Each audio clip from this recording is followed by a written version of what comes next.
Le football a connu beaucoup de légendes qui auront à jamais marqué ce sport. Même si certains d'entre vous ne seront pas forcément d'accord, voici tout de suite les 15 meilleurs joueurs de tous les temps. Voici les 4 joueurs favoris pour le Ballon d'Or 2026. En 4e position, Harry Kane.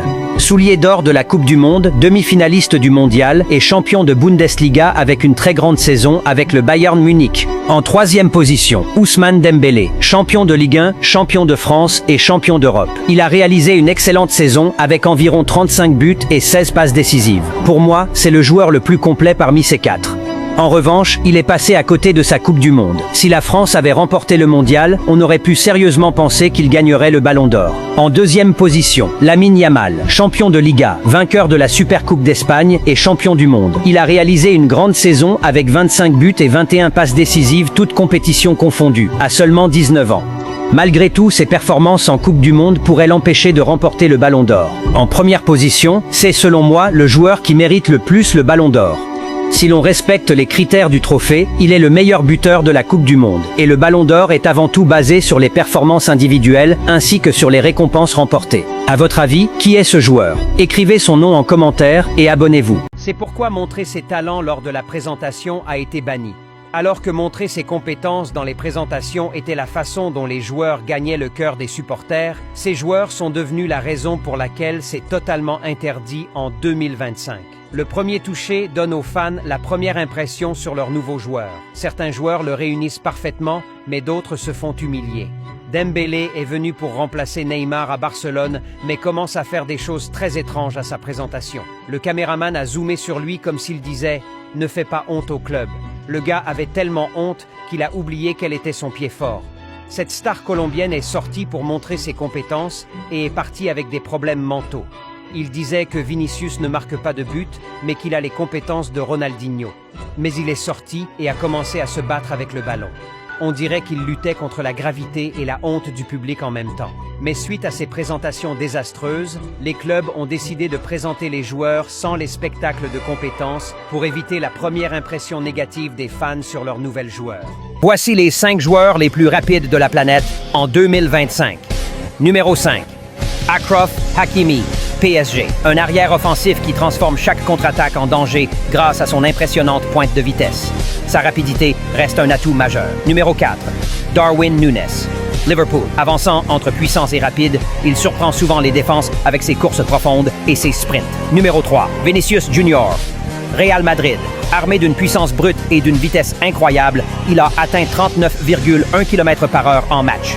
Un chiffre rare qui illustre sa capacité à faire exploser les défenses en un instant. Numéro 2, Alphonso Davies, Bayern Munich. Une fusée de l'aile gauche, il a été chronométré à 39,5 km/h avec un contrôle de balle à grande vitesse qui lui permet de briser les lignes avec fluidité. Numéro 1, pouvez-vous deviner? Une vraie fusée, il dépasse régulièrement les 36 km/h ballon au pied. Son accélération fait toute la différence en un instant. Écrivez le nom de ce joueur dans les commentaires. La célébration la plus iconique? Voici les 10 joueurs avec les célébrations les plus légendaires. Le numéro 10, Cole Palmer. Son style détendu après un but reflète une confiance absolue. Le numéro 9, Marcus Rashford. Son célèbre doigt sur la tempe symbolise sa concentration et sa détermination. Un geste adoré par les fans. Le numéro 8, Jude Bellingham. Bras écartés, tête levée, une célébration qui incarne la victoire et la confiance. Le numéro 7, Lionel Messi. Il pointe vers le ciel à chaque but, un hommage émouvant à sa grand-mère. Le numéro 6, Luis Suarez. Son baiser sur les doigts suivi d'un salut, une dédicace unique à sa famille. Le numéro 5, Erling Haaland. La position du lotus. Une célébration méditative devenue iconique. Le numéro 4, Kylian Mbappé. Bras croisés. Une posture puissante qui dégage une confiance totale. Le numéro 3, Mario Balotelli. Why Always Me. Un geste qui a marqué l'histoire du football. Le numéro 2, Edinson Cavani. Le tir de l'archer. Un geste aussi précis et puissant que son jeu. Et enfin, Cristiano Ronaldo. Une célébration qui fait trembler les stades et résonne dans le monde entier. Double tape si tu te souviens de ces célébrations et commente qui est le meilleur entre Ronaldo et Messi. Le meilleur joueur d'Angleterre, c'est Jude Bellingham. Le meilleur joueur du Portugal, c'est Cristiano Ronaldo. Le meilleur joueur de la France, c'est Kylian Mbappé. Le meilleur joueur de l'Espagne, c'est Lamine Yamal. Le meilleur joueur de l'Allemagne, c'est Jamal Musiala. Le meilleur joueur du Brésil, c'est Vinicius Junior. Le meilleur joueur d'Argentine, c'est Léo Messi. Le meilleur joueur de la Croatie, c'est Luka Modric. Le meilleur joueur du Norvège, c'est Erling Haaland. Dites-moi quel est le meilleur. Vous voulez de la vitesse? Appelez Mbappé. Si vous voulez de la puissance, appelez Haaland. Si vous voulez de la vision, appelez De Bruyne. Si vous voulez de la technique, appelez Neymar. Si vous voulez de la rage, appelez Ramos.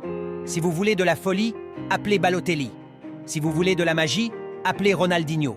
Si vous voulez du pragmatisme, appelez Didier Drogba. Si vous voulez de la passion, appelez Steven Gerrard. Si vous voulez du courage, appelez Frank Lampard. Si vous voulez des tirs acrobatiques, appelez Zlatan Ibrahimovic. Si vous voulez des frappes surpuissantes, appelez Roberto Carlos. Si vous voulez des buts sublimes, appelez Olivier Giroud.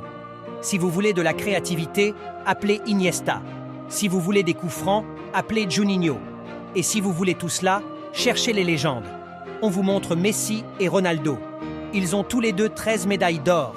L'un marque 91 buts en une année, l'autre marque 400 buts en 30 ans. C'est excitant.